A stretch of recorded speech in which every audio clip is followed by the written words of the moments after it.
bring in now chief investigative reporter for our New York station WNBC, Jonathan Dienst.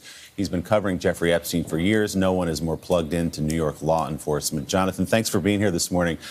The big question everybody asked yesterday, still asking this morning, how?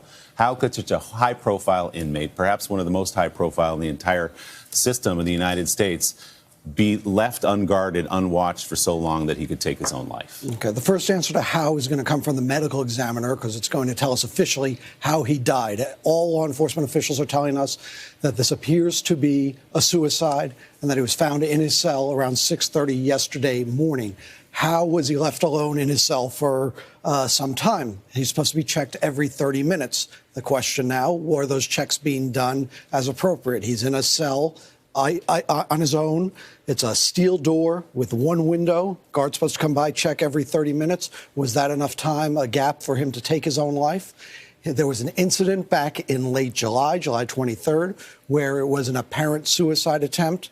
Wasn't taken that seriously because it was questioned whether this was a ruse for him to try to get some sort of transfer, but it was being looked into. He was put on suicide watch. He apparently convinced prison psychologists and the staff there that he was okay to return to an isolated cell, because being on suicide watch means you're in a cell by yourself, no sheets, being watched 24 hours a day, no clothing, just a smock to wear. So the conditions, he had been complaining about conditions in that prison for some time. Again, the question is, why was the decision made to take him off suicide watch? You'd have to ask the psychologists or psychiatrists who made those determinations, along with the prison management. Resources could also be an issue. Did they have enough staff to watch him that closely for that amount of time if the psychologist said he's not that much of a risk of suicide? So perhaps the decision was made to move him back to this lone cell and check on him every 30 minutes. A lot of people are seeing something suspicious here. You know that. You've heard it. I've heard it over the last 24 hours. Is there any evidence that someone turned a blind eye or wasn't doing his or her job in that jail?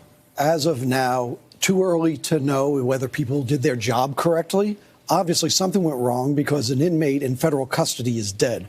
And there's a lot of disbelief that this kind of high-profile inmate, that this could happen inside the MCC, a prison known for holding some of the world's most notorious criminals. El Chapo was there. We've seen drug dealers and terrorists held there. So a lot of questions there. But as to whether something sinister happened, deliberate, there's nothing to indicate that. As of now, sometimes a suicide is just a suicide. The question is, how was he able to do this and not get noticed and not have it prevented? A lot of people want those answers. Prosecutors, though, have promised to continue pursuing the charges against Epstein. Jonathan, thanks so much. Really appreciate you being here this morning. Thank you.